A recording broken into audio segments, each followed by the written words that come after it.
Bien. Y lo que voy a hacer es compartir. Si compartía una ventana, ¿qué era? Compartía... Ahí va. Sí, ¿Pero me servía para qué? Para compartirles el video. claro, Sí. para compartir el video con sonido. Y pero quiero pasar solo el PowerPoint y verlos, no, no me sirve eso. No. Bueno. Eh, presentar ahora toda la pantalla.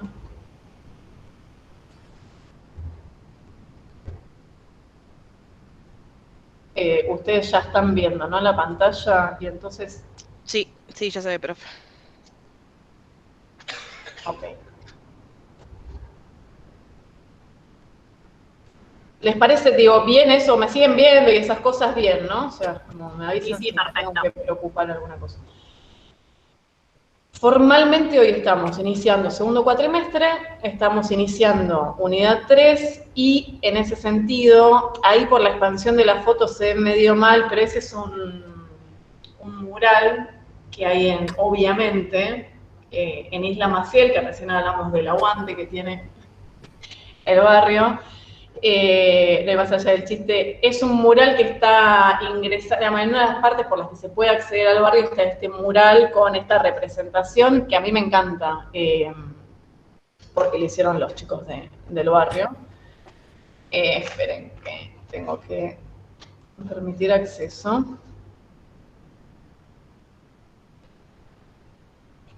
Decía, empezamos formalmente unidad 3 y ahí voy a leer lo que programáticamente está pensado, digamos, que contempla esta unidad para que vayamos viendo a lo largo, digo, del encuentro de hoy y los encuentros que vienen, qué nociones vamos barriendo en principio de las que están contenidas en el programa. La unidad 3 propone como eje estructurador el territorio como trama y como campo en disputa, que es lo que figura acá. Las categorías que pretende abarcar la unidad son la noción de territorio, hoy vamos a estar viendo algo de esto, el territorio como campo social, también, identificación de actores sociales, posiciones y estrategias, poco, el mapeo de actores como herramienta de análisis de lo social, el barrio como categoría social, esto seguro que sí, barrios, identidades y conflictos, los barrios populares en el área metropolitana de Buenos Aires, fronteras materiales y simbólicas. Esto, ambos autores van a estar dándonos pistas para pensar esto. El territorio como escenario de la intervención en la trama territorial, la intervención profesional en la trinchera, la trama territorial, las clases populares y sus formas de organización colectiva, procesos de conformación de nuevas identidades y comunidades de pertenencia, surgimiento y consolidación de las organizaciones populares en el área metropolitana de Buenos Aires, movimientos sociales y protesta, esta última sí, seguro vamos a estar viendo hoy, y las relaciones entre organizaciones territoriales y el Estado. Esto no para que copien ninguna de estas categorías, es lo que ya tienen y les figura en el programa, pero me parece que está bien que lo tengamos como norte, porque a veces no es el caso, me parece, de los textos que tenemos para hoy, pero a veces los textos vieron que empiezan a abrir como un montón de puertas, digo, que son invitaciones a seguir viendo y profundizando en otros lugares y capaz que nos corren del eje que tiene que ver con qué es lo que vamos a tomar y recuperar en la unidad 3.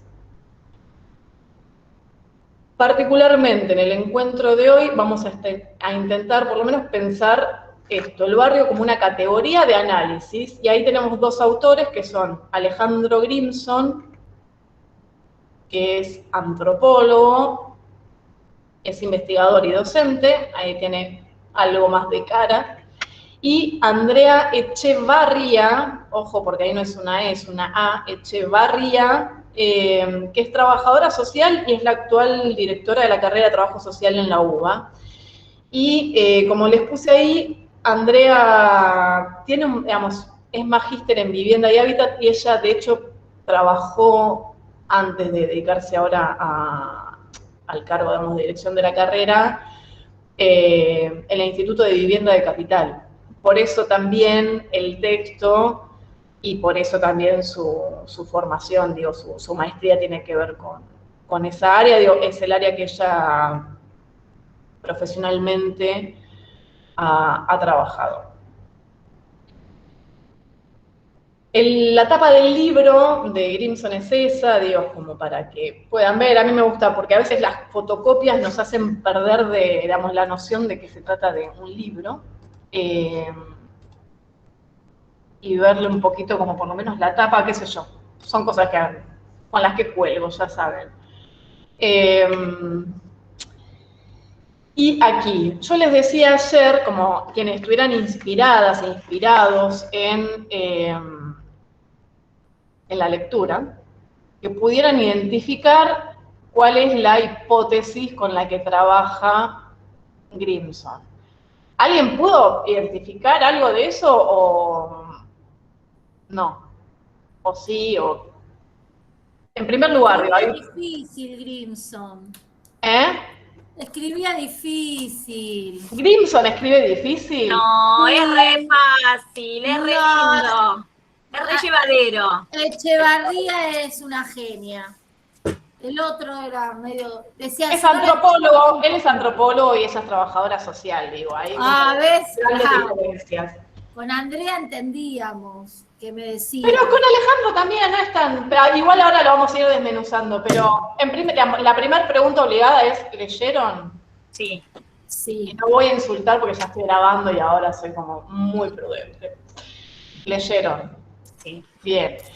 ¿Pudieron identificar algo en relación a cuál es la hipótesis que tiene Grimson? O cuál es, no es más que la hipótesis, digo, si esa palabra a veces asusta en relación a la lectura, ¿cuál es la idea que desarrolla? Y esta idea de la dualidad del norte-sur, de lo binario. Que siempre está, claro, esto binario de que en el norte los ricos, en el sur los pobres, y también la idea de capital-provincia, las leyes en la provincia que no se respetan. Es buenísima, la de la moto es buenísima. Sí. No, la policía que es tan buena, la policía más buena del mundo, Los Federicos. Sí. Nada, en esta dualidad que hay entre la territorialidad, las clases sociales, la territorialidad y lo económico, la territorialidad y Grimson. ¿Viste? ¿No sabes qué decir? No, está muy bien. A ver, la hipótesis que va a estar trabajando Grimson en el texto es que entre espacio social y la política cotidiana, que no es la política partidaria, es la política de Platón, quiero decir, de que cualquier cosa de la vida cotidiana es política, entre estas dos instancias, lo que va a plantear es, che, existe una relación entre espacio social y política cotidiana. Y para analizar esa relación, va a intentar verla, intentar desarrollarla a partir de la categoría de barrio.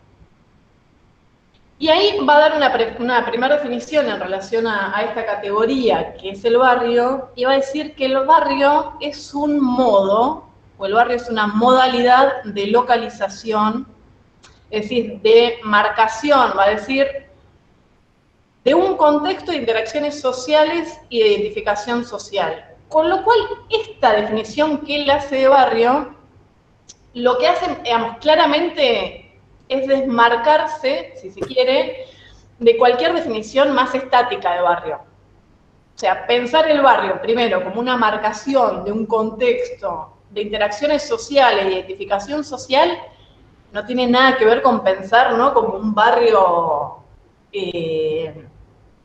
estático, digo, no es el Google Maps llegando a un barrio, digamos, como no es esa foto. Claro, de hecho habla de fronteras, pero todo el tiempo de fronteras que se desdibujan. Por eso hablaba empezó con el tema del fútbol, después que en los barrios había 2 equipos, entonces ya no era solamente el barrio, también, por ejemplo, en el caso de los equipos grandes, que tenían hinchas de otros equipos, que llevan las banderas que representan a su barrio, que no es el barrio donde está la cancha de su equipo. No me pida que leas así todas las clases, ¿eh? Agarrame hoy con todo. No, sí te pido, es mucho más interesante que escucharme a mí hablar y hablar y hablar. Digo, vayamos armando, me parece bárbaro. Lo que hace, digo, con esta definición es, en primer lugar, desmarcarse de cualquier definición como más estática, si se quiere, de barrio. Y ahí, digamos, ese movimiento, ¿cómo lo va a hacer? Lo que va a hacer es afirmar que en Buenos Aires, digo Buenos Aires porque es, si se quiere, el laboratorio social en el cual está trabajando o está acercando esa lupa Grimson, va a decir que los barrios y sus significados cambian, mutan, es ese globo que tienen a la izquierda de la pantalla, cambian a través del tiempo y transforman su relación con el centro de la ciudad. Y ahí es esta noción que aparece ahí abajo de esas fronteras sociales y simbólicas. Ahí para mí hay una primer gran diferencia. Yo me reinspiré para darles la clase y molestarlas más, porque mientras leía Grimson, y en algún momento más adelante en el texto va a hablar de los guetos, me acordé de un texto que leí en algún momento de la vida, que, esperen que quiero ir a verles las caras cuando traiga esta maravilla, que es este texto, ahí les acerco, ahí ven más, de Bacwan, que se llama Parias Urbanos.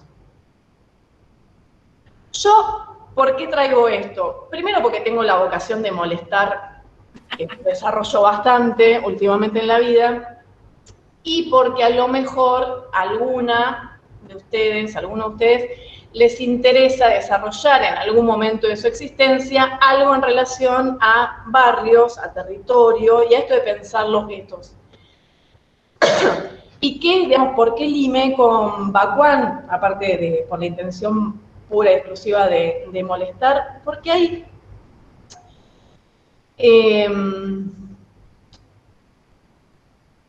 hay un capítulo de este libro que se llama Elías en el gueto negro. Claramente está analizando, digo, la sociedad de Estados Unidos, que no tiene nada que ver con nuestro conurbano y demás, pero ahí hace una distinción que para mí sí es interesante, insisto, por si a alguien le interesara laburar la categoría y poder profundizar algo, a mí me parece que es interesante porque hace una diferencia entre lo que es el gueto, que él llama el gueto comunal, y lo que es el hipergueto.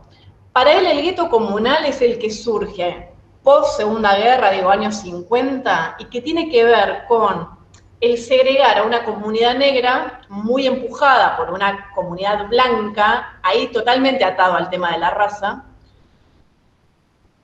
donde lo que se hace, si se quiere, ese gueto, digamos, ¿cómo funciona ese gueto? Con un rol positivo de cobijo colectivo, digamos, de esa población negra a la que hay que cuidar porque el blanco, bueno, nada, Ku Klux Klan y todo ese tipo de acciones. Frente a ese gueto, que él llama gueto comunal de los años 50, lo que empieza a ver es que hacia los 80 o 90 surge algo que él llama el hipergueto, que para mí el hipergueto conecta mucho más con la idea de gueto de Grimson. Digo, insisto, esto es, si quieren, cuelgue mío, como qué inspirada que vine hoy, no entren en crisis por esto, a mí me parece que está bueno como esto, poder mirar, digo, abrirnos un poquito más, incluso, Nadia, si ya venías puteando a Grimson porque hablaba medio complicado, yo no quiero alimentar la deserción y tiene que ver, si querés, anda a hacer el mate y vuelve. 40 años busqué en el diccionario lo que era gueto. No sabía lo que era, la había escuchado la palabra, pero no lo sabía. Y busqué en el diccionario la palabra.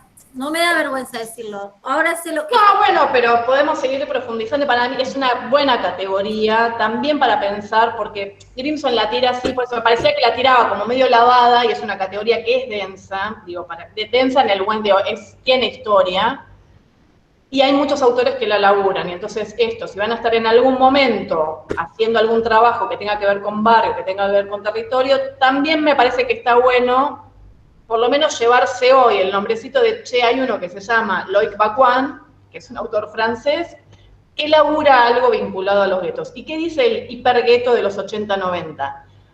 dice que es una nueva formación socioespacial que lo que conjuga es esa exclusión racial, porque en Estados Unidos opera mucho más que acá, pero también la vincula con la exclusión de clase, y por eso yo ahí sí veía que se emparentaba mucho más con la idea que maneja Grimson de gueto. ¿Y qué es lo que ocurre en ese hipergueto? Primero, que hay una retirada del mercado, sigo viendo ahí coincidencias, y un abandono del Estado. Y ahí también digo, me parece que coincide un poco con lo que después va a traernos Andrea Echevarría, digo, como va en esa línea, que lo que hacen es dar lugar a la desurbanización de grandes porciones del espacio dentro de la ciudad. Y que funciona, va a decir, es bastante pesimista Bakuan, funciona como una maquinaria mortífera de una relegación social descarnada. Nada, no es muy optimista, pero quiero decir, yo esa idea de hipergueto en Bakuan la veo mucho más ligada a lo que Grimson va a llamar gueto, y después digo, ahora lo vamos a ver en un ratito. Pero me gustaba hacer ese paréntesis para profundizar ahí un cachitito más esa primera noción en relación a la mutación constante de los barrios y los significados y esto de esas fronteras. Entonces, plantea, decíamos, este tema, ¿no?, de la mutación permanente del barrio a partir de fronteras sociales y simbólicas, dice. Y ahora, ¿cómo es posible? Por esto que traía recién la compañera, que se jacta de haber leído para hoy, y yo le propondría que lo haga más asiduamente porque está bueno, porque lo que hace Alejandro Grimson es, en lugar de usar la idea de catastro, va a decir, usa la idea de fronteras. Catastro refiere, si se quiere, como una limitación mucho más clara y mucho más estable, mientras que la idea de frontera lo que permite ver es que, bueno, esos límites no son tan claros, sino que son más bien difusos, que no son tan fijos, sino que son cambiantes, y que pueden generar consensos, que pueden generar también disensos, y ahí, otra vez en esto de venir a molestarlos y a molestarlas hoy, Caro Valleda, y ahí digo, sí, creo que no va a generar tanto malestar como Bakuan. Caro Valleda, cuando labura la idea de territorio, también habla de pensar el territorio como el encuentro entre lugar y espacio. Y al lugar le asigna toda esta cuestión a la que Grimson llama catastro, es lo estático, digo, y ahí yo pienso, digamos, si yo tengo que pensar en el territorio que les ponía recién, que es Maciel, ese mapa así tan estático, justamente, tan inmutable, porque ese es un mural que está hace 1000 años, ¿ese es el lugar o ese es el catastro?, diría Grimson. Ahora, también es posible pensar el territorio a partir de las fronteras, y Carballeda va a decir como un espacio. Y en el espacio entra todo lo que es mucho más dinámico, todo lo que es mutable, todo lo que tiene que ver también con la significación que cada uno le da a ese lugar que, bueno, ya no es tan claramente, ¿no?, tan estático, que empieza a tener un poco más de movimiento. Y ahí es, esto que traía también recién la preceptora, para ver esa movilidad de las fronteras, echa mano a esta metáfora o a esta idea del fútbol y los clubes de fútbol, donde puede haber una imbricación, si se quiere, plena o no, entre un barrio y un fútbol, y un club de fútbol, perdón, pero que en ambos casos, digo, haya una imbricación, lo que seguro va a haber es procesos identitarios, delimitación del espacio y una autodefinición, va a decir, de la hinchada. No para meternos y delirar con el tema del fútbol, pero me parece que es una buena manera y que nos es bastante sencilla, digo, de entrar a esa metáfora. Miren que ahí entra la compañera. Bien. Y ahí al costadito yo les puse algo que habla de una referencia y de un código que no lo vamos a desarrollar ahora, vamos a volver en un cachito, pero que tiene que ver con esto de esas fronteras sociales y simbólicas. Digo, lo dejamos ahí en stand-by, pero ahora Dentro de creo que 2 o 3 filminas lo desarrollamos. ¿Hasta ahí está claro? ¿No está claro? ¿Le estoy complicando a Grimson? ¿No? ¿Más o menos se ve? Sí, profe, porque es más o menos lo que él deja ver en el texto, toda esta movilidad y esta transformación permanente que a la vez va cambiando como lo simbólico o el código. Ahora que leo la palabra código ahí, que lo deja ver como algo que está en permanente movimiento y que ese movimiento lo va a hacer relacionarse de diferente manera. Lo hace relacionar, sí, va a generar también identidad, va a generar subjetividad, digo, todas estas otras cuestiones que tienen que ver con la significación, con la que en general, digo, comulgamos, no es que no lo vemos o no lo podemos identificar, pero que tienen que ver también con estas fronteras, que no son estáticas, por eso también el tema de lo simbólico, porque ahora cuando veamos lo de referencia, esto va a quedar un poco más claro, digo, como dónde y a partir de quién y la mirada de quién yo construyo esa referencia. Pero, digo, insisto, ahora volvemos en un cachito sobre esta noción de esa referencia y ese código. El barrio va a decir, bueno, esto es una especificación de fronteras socioespaciales urbanas en Buenos Aires, es una categoría constitutiva de las formas de percepción, de significación y de acción. Es una frase, digo, literal que aparece en el texto, ahí no estoy introduciendo nada que sea novedoso. La dimensión política de la vida social, en un sentido antropológico, hay que perdonarle a Grimson que él es antropólogo, por eso habla desde ese lugar, refiere a la fijación contingente de lazos, nosotros vamos a decir de lazos sociales, y de estructuras de poder que tienden a vincularse con los modos de organización social. Eso que ahí aparece como medio de qué está hablando, es esto que aparece ahí abajo, y que está en la página 15 del texto, que esperen que ahí voy, y que esta, para mí, es, digo, la hipótesis con la cual empieza el texto era esta que les decía, que existe una relación entre estos dos mundos. ¿Se acuerdan, digo, esto, no? Estos dos mundos que son el espacio social y la política cotidiana.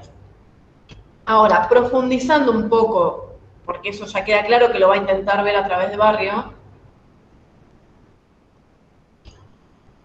la hipótesis con la que va a trabajar a partir de ahora es la que está en el segundo párrafo de la página 15, que les leo el textual para desmenuzar ahora un cachito eso, que dice: por ello, queremos, antes de ingresar a cada caso, a cada barrio, proponer una mirada sobre ciertas características socioespaciales de Buenos Aires.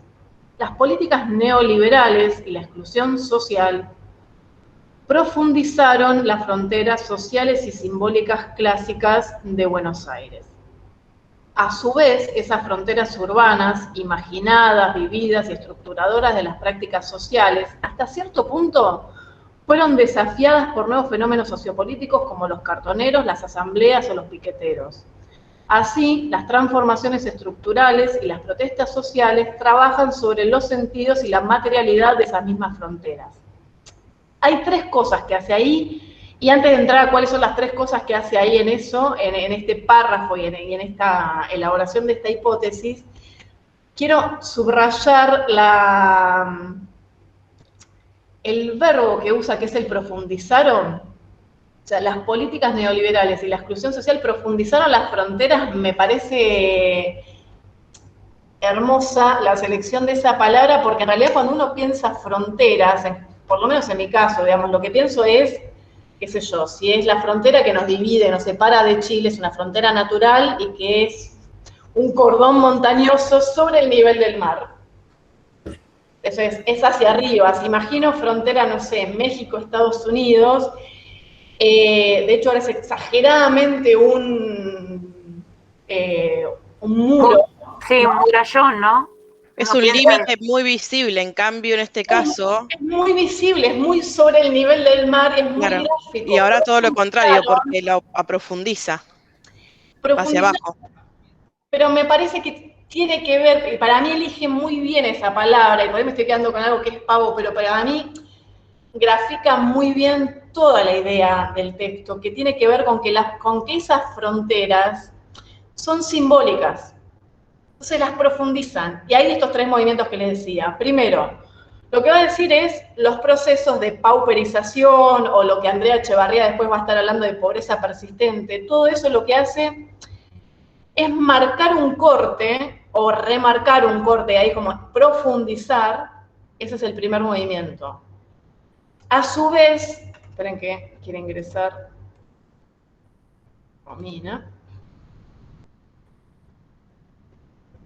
Segundo movimiento que hay en esa hipótesis. Esas fronteras que ahora están remarcadas o que se profundizaron un poco más, habilitan, moldean, generan lo que seríamos el caldo de cultivo para la aparición de determinadas prácticas sociales. Cartoneros, piqueteros, asambleas.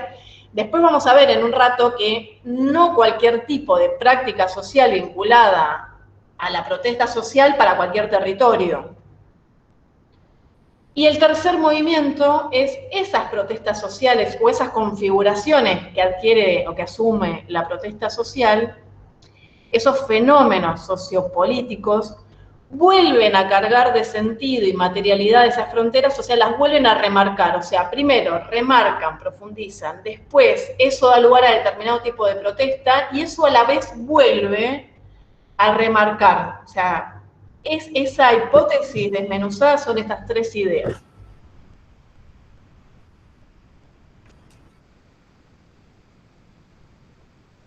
Ahí se ve o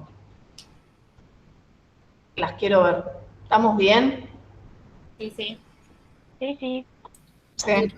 Nada, fue ella. Pero me recopó la idea, pero me parece que es muy gráfico y sobre todo que el profundizar es un buen verbo para graficar eso. Porque esto no es que levantan muros, porque no por eso yo vuelvo a la idea de Bakuan de que no es un gueto en ese sentido, no segrega, lo que hace es marcar aún más algo que es mucho más simbólico. Y que si alguien no conoce ese territorio o no conoce ese barrio, es medio imperceptible. Que al que vive en el barrio o al que trabaja en un barrio después de un determinado tiempo, hay ciertas cosas que tienen que ver, ahora vamos a ver esto de las referencias y el código, pero que no son tan palpables. Entonces el profundizar me parece que ahí es un buen verbo. Después va a pasar a hablar del degradé y el binarismo socioespacial de Buenos Aires, un poco lo que traía Nadia hace un ratito, y habla de 2 sistemas. El primer sistema es este de los que acá les puse a la izquierda de la pantalla, que son los círculos concéntricos, y habla lo que aparece más oscuro como Capital Federal, un primer cordón del Gran Buenos Aires, un segundo cordón del Gran Buenos Aires, donde obviamente el segundo cordón es más pobre que el primero, y el primero es obviamente más pobre que la ciudad de Buenos Aires. Y ahí la única frontera mucho más material y mucho menos simbólica es la que separa Capital del primer cordón. Ahora, la frontera que divide el primer cordón del segundo no es tan clara, o sea, no es tan palpable, es mucho más simbólica. Y por otro lado, dice, hay otra manera de delimitar o de ver estos movimientos más simbólicos, que tiene que ver con otro sistema que es el que él llama de puntos cardinales. Y habla esto, ¿no? Del norte y del sur, y en realidad eso que aparece ahí en rojo es la avenida Rivadavia, separando algún pretendido norte, algún pretendido sur, y digo pretendido porque no coincide con la marcación de la brújula. O sea, si uno pusiera la brújula, en realidad norte hay agua, si estoy parado en la ciudad de Buenos Aires. Entonces es pretendido porque otra vez aparece ahí algo del orden de la referencia. ¿Y qué es esto? Digamos, ¿cómo construyo socialmente una referencia? En principio construyo una referencia en relación a un otro, con el que construir esa referencia. Y digo, yo voy a hacer norte si hay algo que es sur, porque si no, ¿qué importa? Digo, barrio norte, va a decir ahí en el texto, porque hay algo que es el sur de la avenida Rivadavia. Digo, hay algo que es norte de la provincia de Buenos Aires porque hay algo que se sirve, si se quiere, de sur y que nuevamente no coincide puntualmente con la marcación que pueda hacer una brújula. Y entonces ahí, digo, lo importante es que el norte y el sur de la ciudad, en este caso, son construcciones sociales. Y ahí es donde aparece esta noción que antes decía que íbamos a volver 2 filminas después, a la noción de referencia. Y ahí, si yo tengo que pensar en Isla Maciel, que era la primera de las filminas que les mostré, ese mapa y demás, en Isla Maciel, esperen que las quiero ir a ver,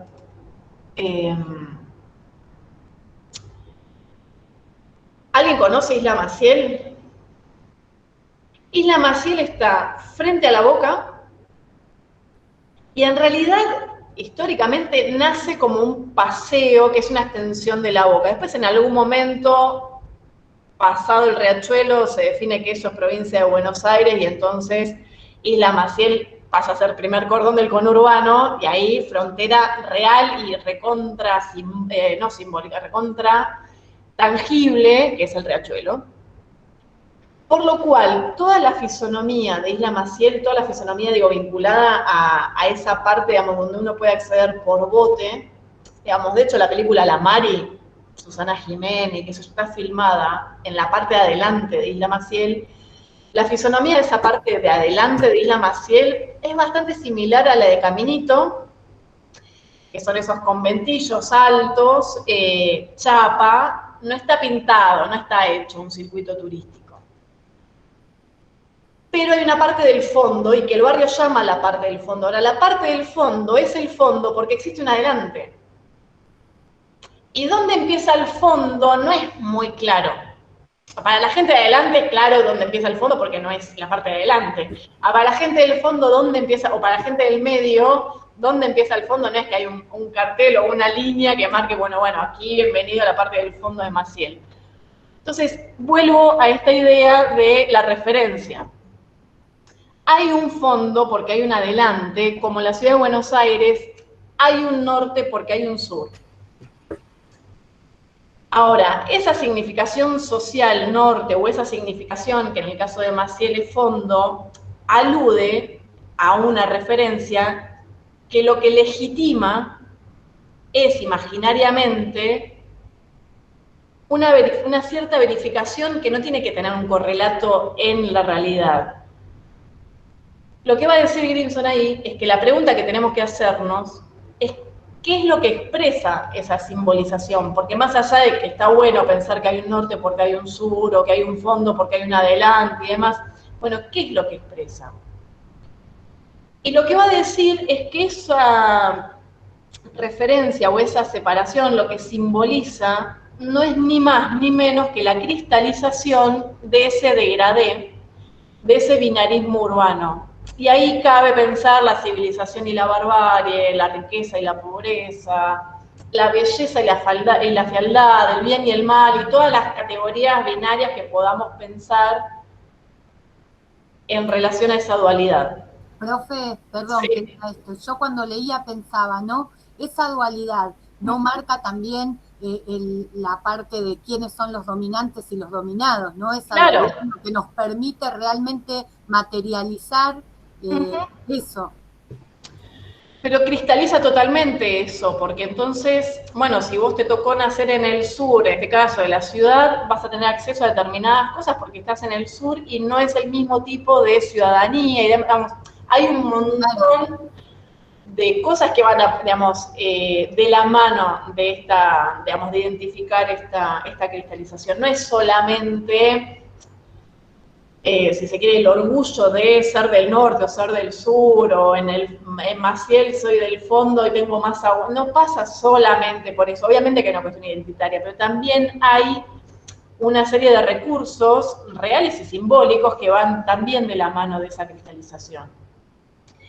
Lo que yo les decía antes también es de la mano de esta referencia, y para mí ahí yo lo pensaba, si quieren, como una moneda con dos caras. Digo, de un lado va a estar la referencia, pero del otro lado de la referencia hay un código. Y lo que hace el código es habilitar la idea que aparece en el texto de, bueno, si hay un cuerpo extraño deambulando por una parte a la que, digamos, que no pertenece, hay ciertas miradas que pueden echarse sobre ese cuerpo que deambula por un lugar el que no debería deambular en determinadas horas y en determinadas condiciones. Digo, el sur puede ir al norte si va a trabajar. Yo puedo ir a Isla Maciel, ¿cómo? Que no pertenece a ese lugar y se lo ve como un extraño. Pero que no pertenece. Bueno. Y habla ahí de, sí, pero ahí Grimson habla de portación de cara, sí. Y yo ahí le agregaría, él no lo dice, pero le agregaría que a la inversa también opera. Digo, yo podría quedar regalada en Isla Maciel, digo, a esta portación de cara, por usar una expresión de barrio, le contrapongo, si quieren, otra expresión de barrio que es el quedar regalado, que hace que por el código de ese barrio yo tampoco pueda deambular, porque no es que el norte puede deambular también por el sur, digamos, ahí hay dos mundos que a partir de ese código pueden deambular y decía en relación al norte y al sur de la ciudad, alguien del norte puede ir a visitar a un familiar en el sur, creo digamos, que es el ejemplo que pone, y alguien del sur puede ir a trabajar al norte. Esto obviamente que es recontra exagerando la ecuación y insisto, no es tan gráfico, no es tan palpable, es mucho más simbólico que real, pero es interesante. Bueno, pero esos lugares, sí. Por ejemplo, yo me acuerdo cuando en historia veíamos el 17 de octubre, o sea, ese aluvión zoológico que hace referencia ahí también, esto de que ese lugar, esa plaza, no era para cualquiera, entonces la clase trabajadora no podía ir y meter las patas. Bueno, por eso es maravillosa la imagen de meter las patas en la fuente de la plata, como es también hermosa la metáfora del trabajador yendo a vacacionar a Mar del Plata, que hasta ahí era algo donde accedían solo determinadas clases pudientes, pero no el trabajador, no el cabecita, como... Y ahí aparece en el texto la idea de este gueto étnico-racial de Estados Unidos y la idea que desarrolla Grimson de contrastar con la imagen de los conventillos. Ahí habrá, de esto que les decía recién, acá no aparece la idea del gueto vinculada a la raza. No hay una cuestión racial porque de hecho ya cuando piensa la idea del conventillo, ya en un montón, si se quiere, de razas o de culturas, conviviendo en un mismo espacio. Entonces, no tenemos en Argentina, o al menos en Buenos Aires, la raza como una categoría que opere sobre la segregación. Y la palabra, los negros, o sea, no haciendo referencia a la raza africana, sino no es la raza, no, pero igual como, sí, pero como queremos ser en algún punto Europa y en algún punto Estados Unidos, ¿cómo salvamos esa distancia? Hablando del negro de alma. Claro. Porque son negros de alma. O sea, no son negros por la piel. Pero son, bueno, pero hablamos de lo, hablamos socialmente refiero, ¿no? Ahora, ese negro de alma que pretende caminar por la ciudad de Buenos Aires, introduce, va a decir Grimson, la necesidad de gueto. Y pasar de ese modelo del degradé y el conventillo a un modelo de gueto. O sea, como vos acá no podés deambular, y de hecho, digo, pensemos todas las dificultades que intenta materializar el gobierno de la Ciudad de Buenos Aires en relación, por ejemplo, a la recolección de residuos, estableciendo que los contenedores tienen una clave de acceso para que no pueda haber cartoneros deambulando por la parte norte de la ciudad. Esperen.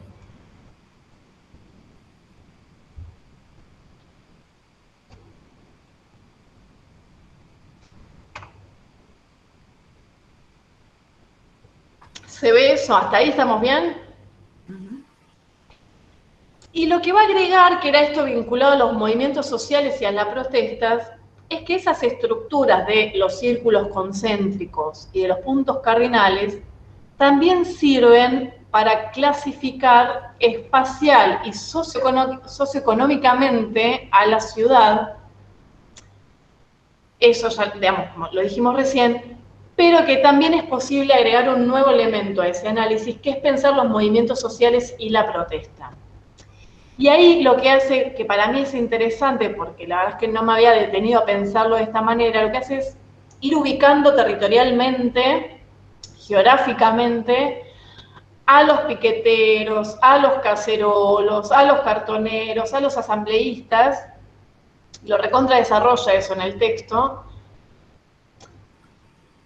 Y la hipótesis que tiene ahí es que las fronteras de la ciudad devienen escenarios de la protesta social, y ahí pone el ejemplo del corte del puente Pueyrredón como ejemplo, ¿no? Digamos, como el querer tomar la vía de acceso a la ciudad como lugar para trasladar la protesta. Y bueno, nada, y ahí me acordaba de la frase esta, que de hecho hay alguna canción, después le podemos pedir a María Ángeles que nos la cante, del piquete y cacerola, la lucha es una sola.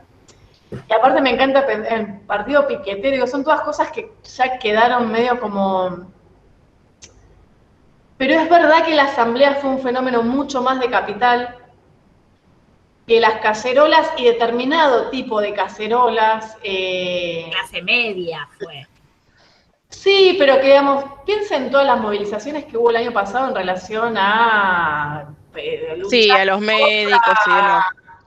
Sí, pero contra las medidas de la cuarentena más larga del mundo y qué sé yo. Y la cacerola... la cacerola nace con el corralito cuando tocaron sus intereses. Tal cual.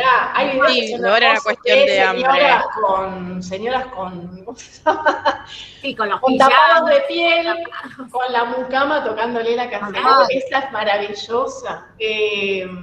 Estos marchaban desde su auto también, o sea, era como desde su auto. Sí, desde un auto importado, sí. Claro. Gustavo Torres siempre habla de la frase piquete y cacerola, la lucha es una sola, porque en realidad siempre dice, ¿es una sola la lucha? ¿Es la misma lucha? Cuando termina la lucha quedan en... Por eso siempre habla de esta frase y siempre me acuerdo de piquete y cacerola, la lucha no es una sola. Cuando necesitan a los luchadores los llaman, y cuando no los molestan le cortan la calle y todas esas cosas. Solamente hay determinados intereses es una sola. Hay determinados intereses que cuando esos intereses son tocados, ahí es una sola. Nada más. Nada más. Si no, después la empatía...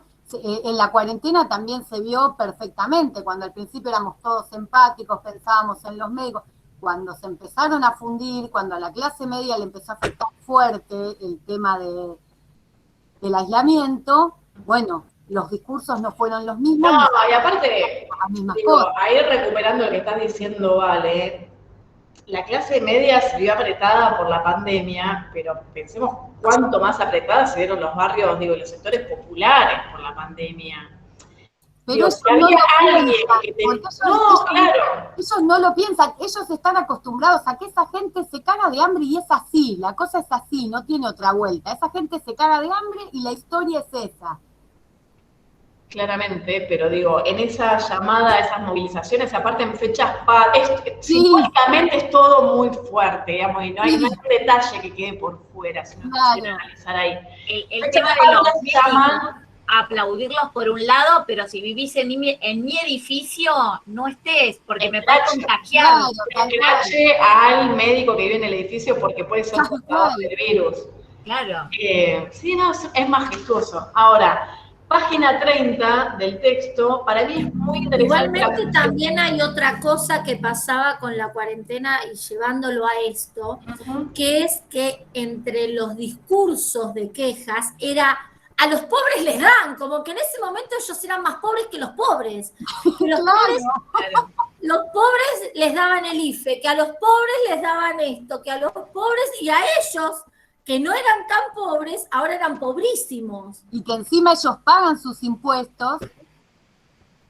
Bueno, pero les dieron el ATP y el repro.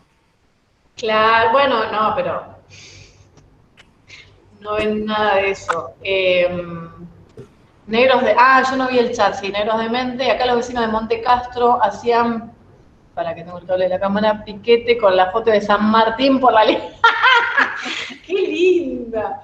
Es hermosa. Con la foto de San Martín por la Libertad. Es fuertísimo, no tienen escrúpulos. Para mí es maravilloso. O sea, si no fuera... Es dantesco, en algún punto es como tan... O sea, si hace Capusotto te parece que es re exagerado. O sea, Mickey Mainilla se quedó re chico. Bueno, página 30 de Grimson llega a una conclusión que para mí es muy interesante para pensar todo esto, que dice, también, tercer párrafo de la página 30. Cuando se comprende que a las zonas céntricas y caras de la ciudad hace mucho tiempo que los pobres no viajan por esparcimiento, y pensaba esto que recién traían de aluvión zoológico y demás, sino solo por trabajo, cuando se comprende el creciente encierro territorial implicado en la desocupación, ahí pensándolo en clave de segregación, puede entenderse también que el piquete y la marcha, además de su carga política, tengan otras implicancias simbólicas y produzcan otros efectos sobre las fronteras urbanas.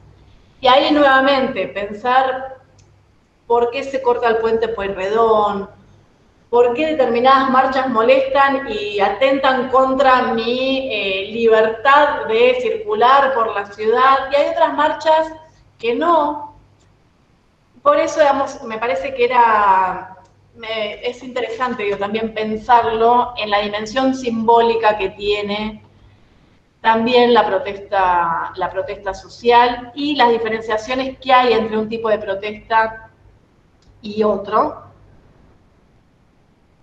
Y ahí, para volver a esta idea de el barrio en movimiento o el barrio ya no tan estático, también pensar estos dos espacios que hay en disputa y pensar qué es lo que pretendemos, esperamos, deseamos para algunos, qué es lo que pretendemos, deseamos para otros, porque estas son dos imágenes, digo, de un mismo espacio geográfico, y una es la Villa 31, por ejemplo, y otro es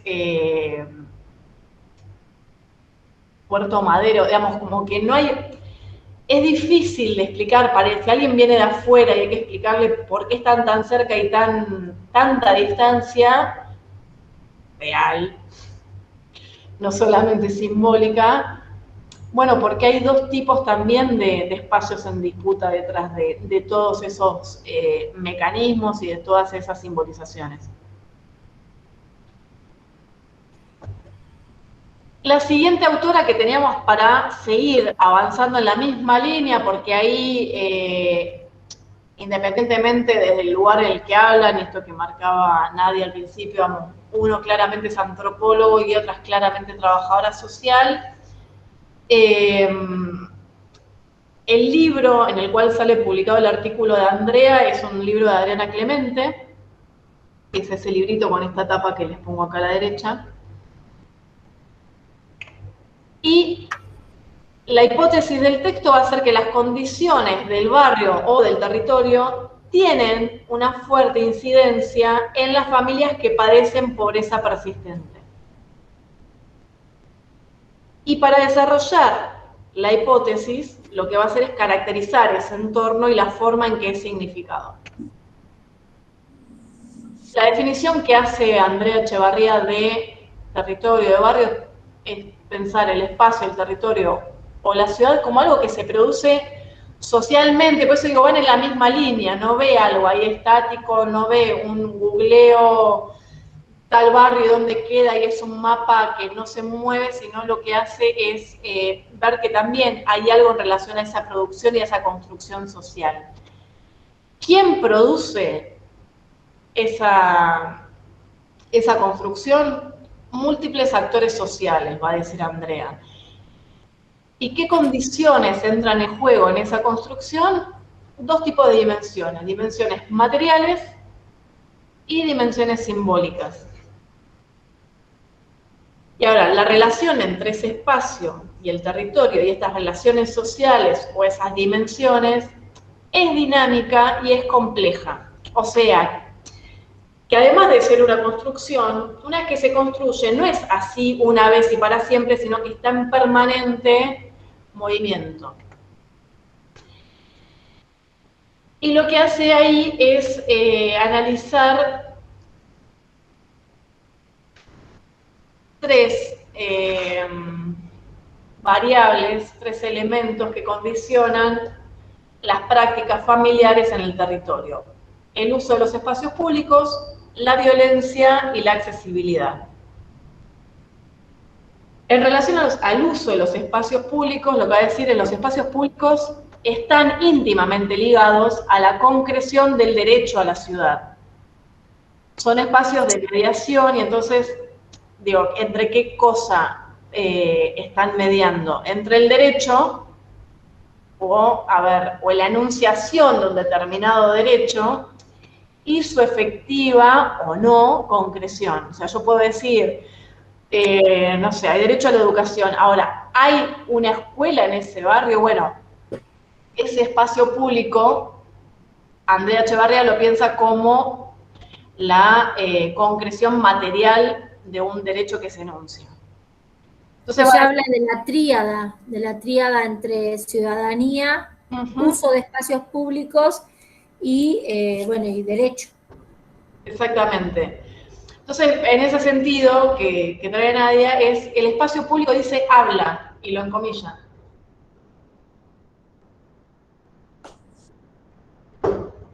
La forma, va a decir, en que se organiza lo público en un barrio, en un territorio, da cuenta del estatus de ciudadanía que una sociedad porta. Si hay o no escuelas, si hay o no salitas, el estado en que se encuentran también esa escuela, esa salita, esa plaza, habla de ese estatus de ciudadanía, y ahí vuelvo, pensemos de nuevo esas dos imágenes de ciudad que veíamos recién. Por un lado, un barrio popular o una villa, y la ciudad, y la recontra en comillo, ¿no? Lo que propone ahí Andrea Echevarría, y ahí sí vuelvo a su formación como trabajadora social, es que esto es interesante no para amargarnos solamente, sino para pensarlo en clave de intervención. Realizar intervenciones sobre el espacio público visualiza y genera expectativas positivas, y lo están pensando en esa clave. El segundo nivel es el de la violencia, y en todo caso son los niveles, si se quiere, de conflictividad y violencia dentro de los barrios. Iba a decir que los barrios que ella está mirando, que son, y ahí describe qué tipo de barrios, son 4 barrios diferentes, pero también, de nuevo, en Buenos Aires, y ahí otro puente, otra coincidencia con el trabajo que hace Grimson, va a decir que esos barrios se convierten en enclaves que están inmersos en una trama urbana de la que muchas veces los separan barreras más simbólicas que reales. Y ahí está recontra emparentado, ¿no? El análisis que hacía hace 2 minutos Grimson. Y una idea interesante que trae es la de la frontera porosa. Porque pensar la frontera porosa permite pensar esos enclaves. Porque ahí lo que va a hacer es montar la idea de las dinámicas de violencia que presentan los barrios y que no podrían entenderse si no es en relación a procesos económicos, sociales, políticos, culturales que atraviesan a la sociedad. Porque si no estamos pensando que la violencia solo ocurre en el barrio, y en realidad es un fenómeno que obviamente opera a nivel social, en un sentido mucho más amplio, pero que a través de esas fronteras porosas se meten en el barrio, y entonces, los índices de empleo o de desempleo a nivel social van a impactar en esos barrios, y ahí de nuevo, esas fronteras porosas también permitiendo que ese flujo, de esas problemáticas sociales mucho más macro incidan o repercutan en el territorio de otra manera. Y también habla de esa porosidad, referida a ciertos patrones Y ahí la grafica con esta idea que machacan los medios de comunicación masiva en relación a la figura de los jóvenes y los jóvenes en la esquina, y de los jóvenes como la cristalización o la materialización de toda la violencia, de toda la inseguridad. La peligrosidad, ¿no?, de los jóvenes. La peligrosidad, exactamente, de los jóvenes. Pero esto nuevamente, o sea, no es una idea que solamente opera en el barrio, porque es cierto que en el barrio también muchos jóvenes son vistos de esta manera, pero que también, digo, son construidos de los medios de comunicación, y ahí también, otra vez, esa frontera porosa, permitiendo que ese discurso cale en la mirada que se tiene en relación a los jóvenes del barrio. Y los pibes chorros. Los pibes chorros. Y el tercer elemento, que es de accesibilidad o de posibilidades reales y percibidas de acceso al barrio. Y para hablar de accesibilidad va a mencionar la doble cara de esa categoría. Obviamente la cara material, y entonces es como la facilidad o dificultad que podemos tener en relación al acceso, o que pueda haber el acceso desde el barrio hacia la ciudad, pero también la cara simbólica, y que es la percepción que las familias tienen sobre esa facilidad o sobre esa dificultad. Y ahí el ejemplo que pone es en relación a momentos de falta de empleo, condiciones materiales objetivas en relación a la dificultad en el acceso.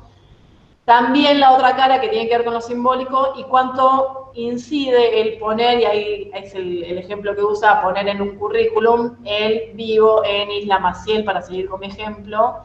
Y ahí, agrego yo, hay estrategias que se da la gente del barrio, y en mi caso era, ponían en el currículum ser de Doc Sud, por ejemplo. Entonces ya no de Isla Maciel, Doc Sud tiene mala prensa, pero no tan mala fama como Isla Maciel.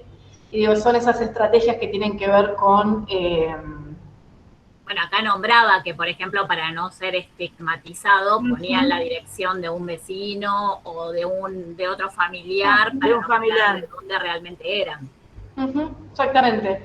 Entonces, lo que va a decir es que estas tres dimensiones operan sobre el territorio articuladas entre sí. Y entonces el deterioro de los espacios públicos, la primera, genera abandono de los mismos, reforzando muchas veces los procesos de conflictividad y violencia urbana, el segundo, y esos altos niveles de conflictividad y de violencia urbana van configurando nuevos patrones de inaccesibilidad, o sea, repercuten en el tercero, lo que refuerza, finalmente, va a decir, la pobreza persistente. Y aparte no lograra llegar con lo que uno necesita, porque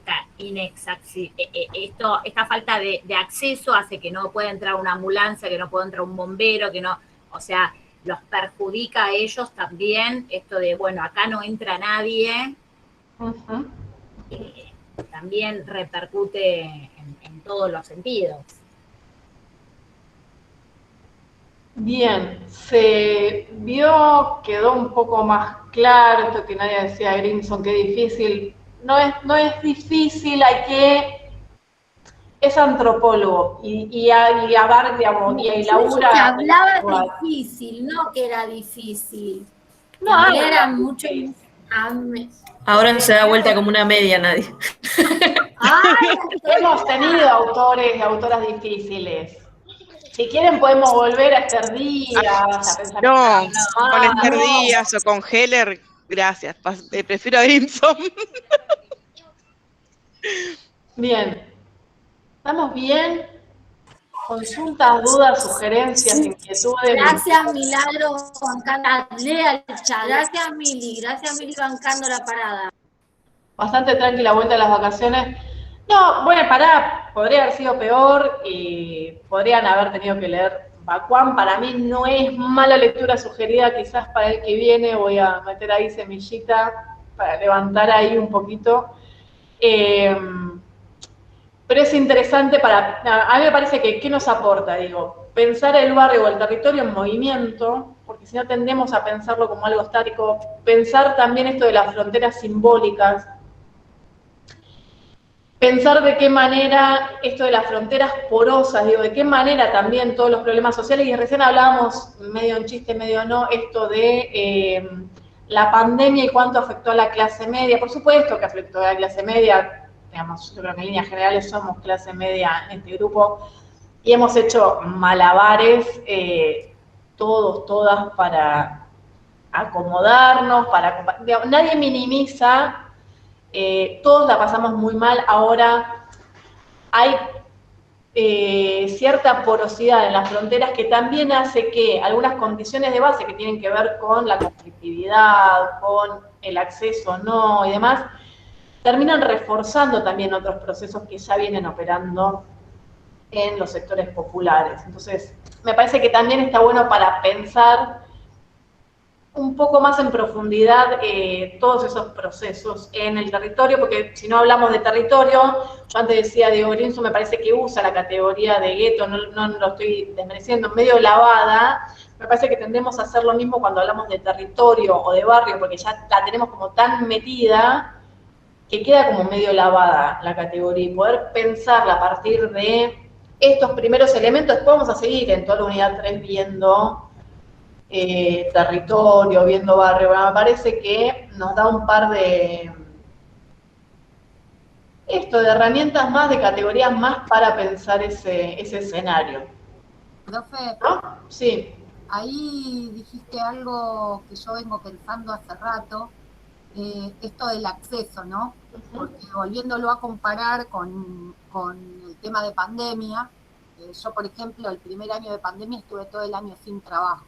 No es lo mismo para mí estar sin trabajo que para personas que no tienen ni quien los ayude, o sea, personas que perdieron sus trabajos y no pudieron pagar más el alquiler, y uno pasa por las esquinas y ve las heladeras afuera, los lavarropas. Esos eran matrimonios que tenían su trabajo y alquilaban y quedaron en la calle. Entonces digo, me parece una categoría clave también el tema del acceso, ¿no? Porque en el tema del barrio y de la gente de clase media que vive en un barrio por ahí con otros accesos, que tiene un capital cultural distinto, un conocido, eso marca muchísimo la diferencia hasta en lo más profundo, que es en la supervivencia.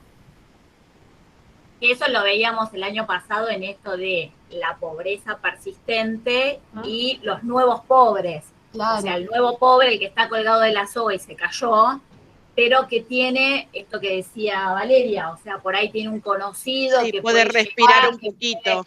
Que tiene un amigo que es médico y bueno, puede llevar al nene al médico y no, o sea, tiene como otras herramientas que el de persistente persiste y no puede salir de ahí, y la pandemia... Son categorías que son interesantes. Yo insisto, digamos, no desmereciendo... Había un texto en los 2000 de Ana María Feijó que hablaba de nuevo país, nueva pobreza. Un poco tiene que ver con lo que después Carballeda va a llamar sujeto inesperado, y que era el arquitecto manejando un taxi. Tal cual. Lo interesante de pensar, digamos, es nefasto, pero digo, vamos a ubicarnos un poquito en la línea que propone Grimson, que es antropológica, vamos a tratar de separarnos del dolor que generan estas imágenes para poder teorizar algo. Lo interesante de pensar esas categorías es que un poco la hipótesis que tiene Andrea Echeverría, que es que todo esto lo que hace también es generar prácticas y generar subjetividades en las familias. Y entonces, y me pasaba el año pasado,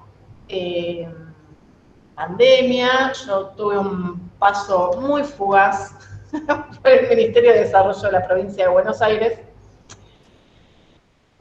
donde, bueno, fundamentalmente en términos profesionales no coincidían las lógicas, si se quiere, de trabajo, yo pensando obviamente mucho más desde el trabajo social, y el Ministerio de Desarrollo de la provincia, estoy grabando, así que tengo que ser como muy mesurada, con una lógica más militante. Me ocurría que yo tenía que ir a ver gente, podía no hacerlo, pero a mí que me agarra esta cosita de, che, me están llamando por teléfono personas que en los términos de Ana María Feijó, son nuevos pobres, y que era gente de clase media sin ingresos en ese momento por la pandemia, y que estaba llamando a un ministerio como ahogándose y pidiendo un salvavidas, y a mí esa escena, ya, digamos, algo de pistas más o menos en relación a mi conformación mental inquieta por el grupo de WhatsApp, creo que van decodificando, lo que me agarra es una cosa de, che, por lo menos, agarré una camioneta, porque decían, no hay choferes, porque por la pandemia no vienen los choferes, pero hay camionetas. Mándame una camioneta, manejo, entonces me iba al corralón, cargaba la camioneta, y por lo menos me iba a ver a la gente y repartir, o sea, yo aparte tipo Evita, ¿no? Con Urbano, repartiendo morfín. Pero porque me angustiaba mucho más la escena de estar teniendo un teléfono y pedir papeles para gestionar un subsidio que yo sé que sale en 3, 4 meses. Entonces, hagamos el subsidio por un lado, pero en lo inmediato tenemos un paquete de arroz. Y en ese paquete de arroz, lo que ocurría también, aparte de ir a ver gente que vivía en lugares muy inhóspitos y que podemos más o menos imaginar, me pasó a ir a ver una familia en Tigre, en un muy buen lugar de Tigre, y yo iba con el prejuicio, aparte de trabajadora social, de ¿por qué me estás llamando? Esto que decía Vale, de, veamos, como bueno, somos clase media, y estás llamando, aparte como, che, la están pasando mejor que yo. No, claro, y los dos eran, el matrimonio, eran docentes ambos, tenían un crédito UBA, con lo cual el ingreso de la mujer pagaba el crédito. El ingreso de él, como era una escuela privada, no estaba viendo ingreso, y tenían 2 nenes. Y yo cuando voy ahí, primero para ver, porque igual aparte, digamos, suelo sospechar también de mis prejuicios, digamos, como que eso trato de no perderlo. Y me senté y lo único que pensaba era en esta categoría de Feijó de nuevo país, nueva pobreza, porque incluso vemos también en esta situación empezaban a aparecer estas personas que, voy a esto que les unía con Andrea Chavarría, de no tenían desarrolladas estrategias, o sea, no se imaginaban yendo a un comedor. Pero no es que no se imaginaban yendo a un comedor, no sabían dónde había un comedor en el barrio. Ese tipo de estrategias en una persona de un barrio X la tiene recontra desarrollada. Hay estrategias que van de la mano de todo esto, que ya están desarrolladas o que hay que empezar a desarrollar o que hay que empezar a ver. Por eso insisto, digamos, no porque en un lugar sea mejor que el otro, son, insisto, categorías o posibilidades de ir pensando también esas complejidades, porque si no también tendemos a pensar de, bueno, hay que tener empatía con determinados lugares, y me parece que en principio está buena la invitación a pensar estrategias de supervivencia en ese entramado social, y en este caso ya estamos viendo barrio, y por eso estamos más atentos y atentas a determinadas porciones de esa ciudad. Pero en esto de esas fronteras simbólicas también pensaba este matrimonio con 2 nenes en Tigre, y sin un ingreso en ese momento. Entonces, digo, también para, digo, en el fondo no perder la sospecha sobre nuestros propios prejuicios y la propia percepción que tenemos de la realidad en que nos estamos formando. Y bueno, me venía esta imagen de la nueva pobreza, que también la pandemia trajo nuevas pobrezas, nuevamente. A ver, la primera pandemia, si quieren, el macrismo trajo nueva pobreza, y esta segunda pandemia, profundizó, como Grimson lo diría. Profundizó, diría Grimson, y es una linda, yo vuelvo que además pasó algo inédito, que es que hay familias, me pasa en la escuela, con 800 millones de familias, que se ha muerto quien era el que tenía el ingreso. Es verdad. O sea, no estoy hablando de ya falta de trabajo, lo que sea. Se murió la persona que hacía el ingreso, y son madres con 4 o 5 hijos que nunca han trabajado, que no se imaginan pudiendo salir a trabajar porque están a cargo de la crianza de estos nenes y nenas, y te empiezan a sacar cuenta y te dicen, primero, nada, conseguir a alguien que los pueda cuidar. Los horarios que manejan las personas que van a ir a trabajar en esas condiciones son 264 horas por día. La lejanía, esto del acceso. Yo trabajo cerca de Marcos Paz, o sea, a Capital son 4 horas viajando si tienen que viajar y 3 colectivos, y empiezan a sacar cuentas. Y realmente no les conviene salir a trabajar bajo ningún punto de vista, y cuando lo intentan se les cae la casa abajo, no solo desde lo económico, sino desde lo social. A mí me pasa en el jardín y me pasa en la secundaria, de ver familias que se han destruido, y no estamos hablando solo por la incidencia de lo económico, se han destruido desde todo el tipo de lazo social, o con el fallecimiento de las personas que eran las cabezas de familia, que eso también los han dejado sin rumbo desde lo emocional. Así que realmente es inédito esto, más allá de la nueva pobreza y los nuevos pobres, lo inédito de lo social que va a acarrear esta pandemia. Y ahí vuelvo para cerrar a la hipótesis que le decía que tiene el texto y que va a trabajar el texto de Andrea Echevarría, que es que las condiciones del barrio, del territorio, inciden en las familias. Es imposible sin dudas, en la relación. sin dudas. No, es el contexto. Muchas veces uno también trata de entender diferentes situaciones porque las tiene que leer en contexto, porque si uno no las puede analizar dentro de ese lugar, no es posible llegar a una buena intervención, porque todo forma parte. Pero volvemos a la referencia, porque si no, no tenés referencia.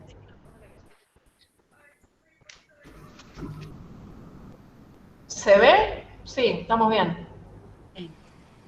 Bueno, voy a dejar de grabar.